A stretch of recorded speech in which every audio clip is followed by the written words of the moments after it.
there's actually a very interesting experiment that was carried out 2 years ago here in Manhattan by two guys from Harvard. I don't know how many of you know ABC Homes and Carpets. Okay, it's a somewhat upmarket department store down on 19th and Broadway. So here's the experiment that was done, just very briefly. ABC was selling two competing ranges of towels. And these were both made in developing countries, as are most towels today.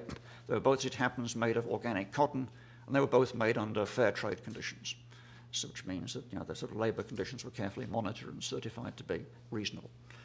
But none of these towels were labeled that they were organic, and none of them were labeled that they were fair trade. So what these two guys from Harvard did was they persuaded the management of ABC Homes and Carpets to let them carry out the following experiment. They labeled one set of carpets, one set of towels, as organic and fair trade, and they didn't label the others. Okay, and then they watched what happens to sales. And the sales of the ones that were labeled organic and fair trade immediately went up by 25%, and the sales of the others dropped.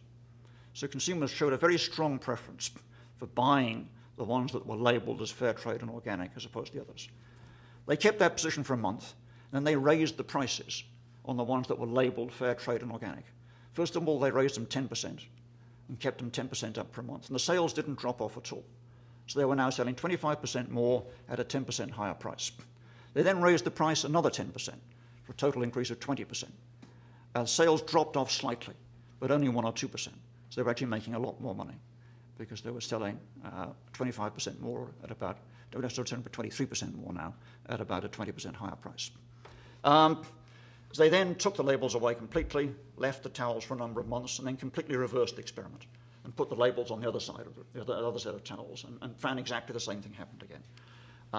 So that was a very interesting experiment. It shows that consumers, at least some consumers, are willing to pay a significant amount extra for goods that they believe are produced in an environmentally and socially benign fashion.